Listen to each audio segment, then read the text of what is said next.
पति ब्रह्मचारी।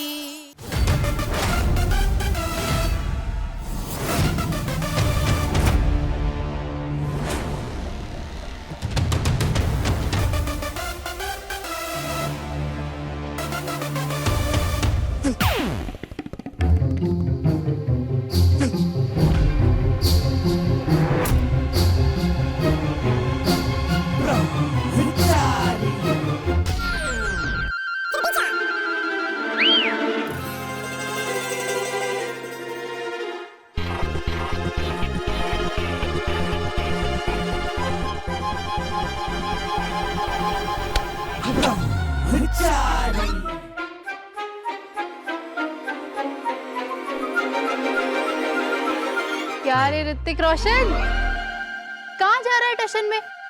इधर आ चिकने। घर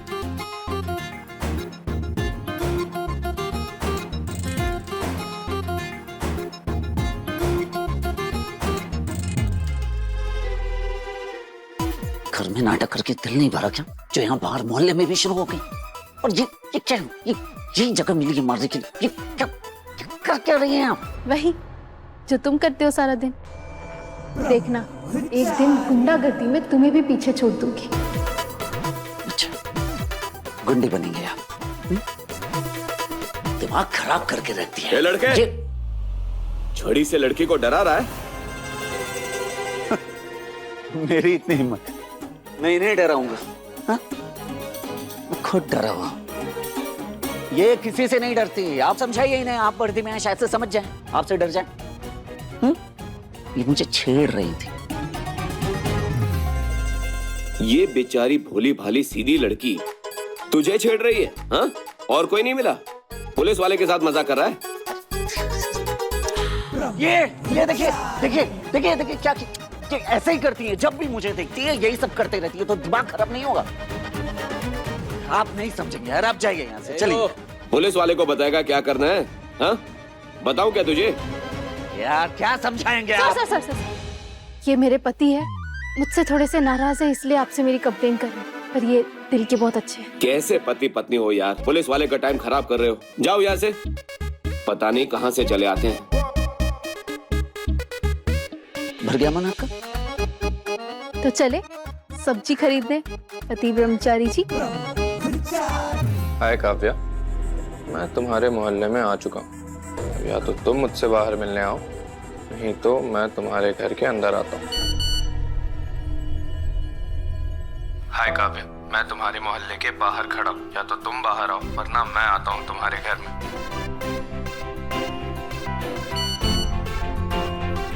बच्चों जैसी बातें मत कीजिए। मैं अच्छे से जानती हूँ आप यहाँ आ ही नहीं सकते। ये मोहल्ला तुम्हारा ही है ना?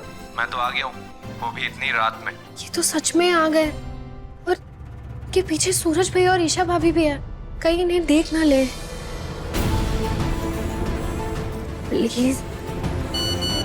प्लीज आप जाइए यहाँ से। सूरज भैया ठीक आपके पास हैं, उन्होंने आपको देख लिया तो।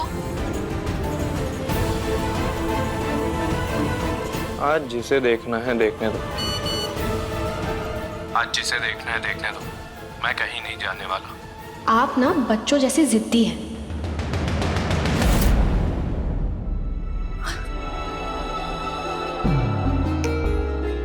I'm sorry काव्या, मैंने तुम्हारी बात नहीं समझी, मैंने तुम्हें गलत समझा। ये सारी मेरी गलती है। हो सके मुझे माफ कर दो प्लीज। ये कहने के लिए आपने ये तरीका ढूंढा है? कहते हैं अच्छे और सच्चे दोस्त का हाथ कभी नहीं छोड़ना चाहिए, और मैं तुम्हारा ये हाथ तब तक नहीं छोड़ूंगा जब तक तुम मुझे माफ नहीं करते। आरव,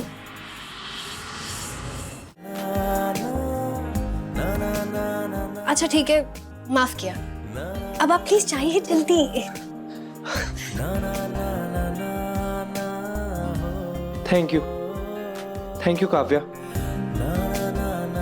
पर तुम्हें एक प्रॉमिस करना होगा कि कल तुम मुझसे मिलने आओगी। चलती हूँ, जाइए आप।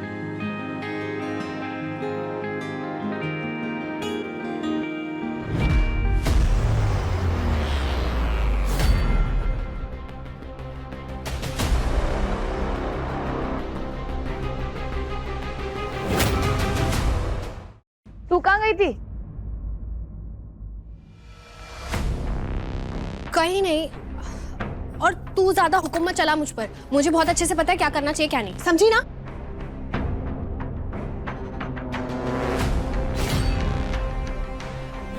ये अंजलि थापर जैसी क्यों लग रही है?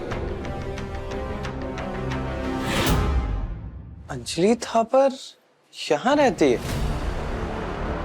लेकिन ये दोनों एक ही घर में क्यों जा रही हैं? काफिया ने बताया था उसकी एक बहन है रिया, जिसकी आवाज मैंने फोन पे सुनी। वो माँ बुला रही है। काफिया, ये किसकी आवाज थी? वो मेरी बहन रिया की। काफिया की बहन रिया? ये सच पता लगाना ही होगा।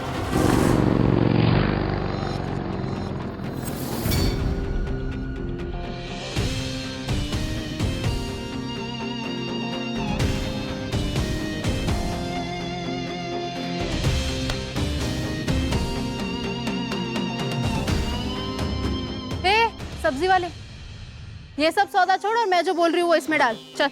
अरे ईशा दीदी आप, और ये सब? ये क्या कर रहा है? दू क्या कान के नीचे? समझ में नहीं आता मैंने क्या कहा? सुनाई दे रहा है ना? तो सुन, 1 किलो आलू, 1 किलो प्याज, 1 किलो टमाटर, 1 किलो भिंडी और ये कड़ी पत्ता और मिर्ची फ्री। चल डाल, फटफट फट फट फट डाल।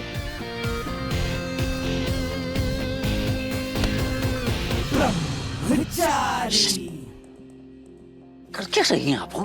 सब देख रहे हैं। हाँ तो गुंडी हूँ मैं, डरती नहीं किसी से। और मेरा पति भी तो गुंडा है, कोई कुछ बोल के तो दिखाए, दोनों मिलके ना उसे तोड़ डालेंगे। ये लीजिए, आपके हुए पूरे 505 रुपए। दुकान बंद कराओ क्या तेरी? समझ में नहीं आता? मुझसे पैसे लेगा, मुझसे। दिखाई नहीं देता मेरे साथ कौन है? दिखाई देता है ना? बता कौन है? इनको कौन नहीं जानता ईशा भाभी, पर आप तो हमेशा ज्यादा पैसे देके सब्जी ले जाती हैं। आज तक तू सबको ज्यादा भाव में सब्जी देके लूटता था, आज ये गुंडी लूटेगी तुझे। चल 1 किलो ककड़ी भी डाल अब, चल।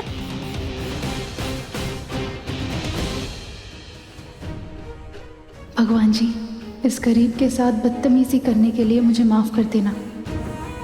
सूरज के आईएएस के सपने को पूरा करने की कोशिश कर रही हूँ, पर सूरज को सही रास्ते पर लाने के लिए मुझे कुछ समय तक लोगों की नज़रों में बुरा बनना पड़े तो भी मुझे मंजूर है।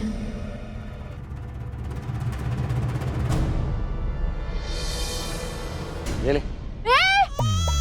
पैसे को हाथ भी मत लगाना, वरना भिंडी की तरह ना तेरी उंगलियां काट दूंगी और बैंगन की तरह भरता बना दूंगी, समझा?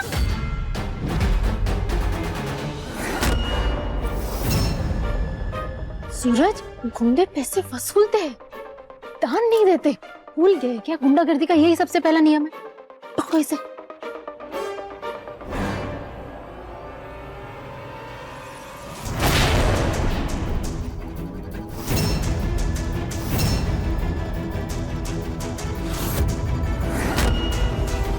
सॉरी पापा जी, अगर अभी मैंने ये ड्रामा बंद किया तो सूरज को लगेगा कि मैं बस नाटक कर रही हूँ। देख क्या रहा है? चल फटफट सब पैक कर और दे मुझे।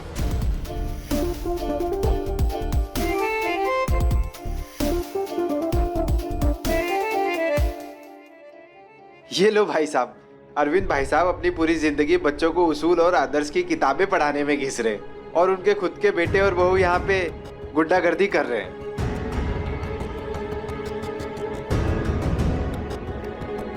पक्का पापा जी को लग रहा होगा कि मुझसे ये सब सूरज करवा रहा है।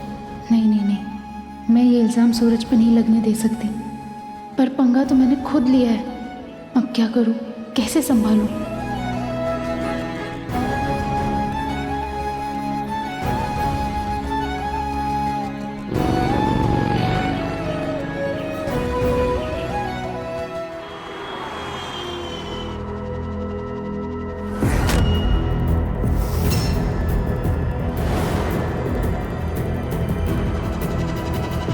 जी क्या नया तरीका आजमा रही है? जी, आपको पता चल गया कि मैं नाटक कर रही हूँ? कौन हूं मैं? बाप। बेटा, बच्चे क्या क्या कर सकते हैं ये बाप नहीं समझेगा तो कौन समझेगा? मैं जानता हूँ कि तू ऐसे ही कुछ नहीं करेगी, जो करेगी सोच समझ के करेगी, अपने नालायक पति की तरह गुस्से में या तैश में आके नहीं करेगी। बोल।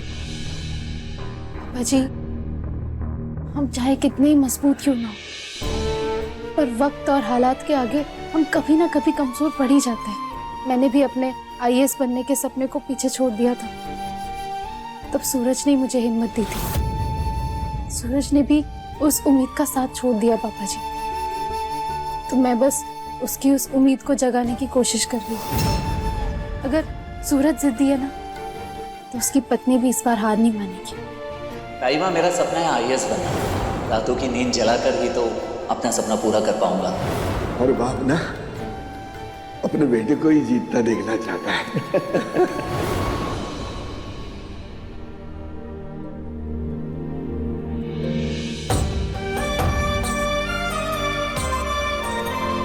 अजी, आप तो जानते हैं, सूरज के दिमाग में अगर कोई बात घुस जाए तो उसे निकालना मुश्किल है, पर नामुमकिन नहीं। जैसे जहर को जहर काटता है, लोहे को लोहा, वैसे ही सूरज के सामने मैं गुंडी बनकर उसे सही रास्ते पर लाऊंगी।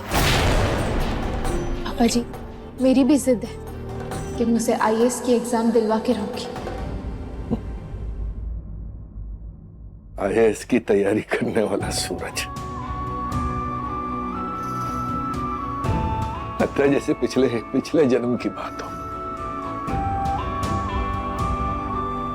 तो बेटा तू है ना, तू इस युग की सावित्री है। तू सूरज को सूरज की कैद से आजाद करवा सकती है। तेरे जज्बे को सलाम है बेटा। नहीं बापू जी, अब बस इस तरह आशीर्वाद बनाए रखें। बस बस बस, ईश्वर तुझे तेरे लक्ष्य में कामयाब करे। पति ब्रह्मचारी के लेटेस्ट एपिसोड्स कभी भी कहीं भी अभी सब्सक्राइब करें दंगल प्ले ऐप।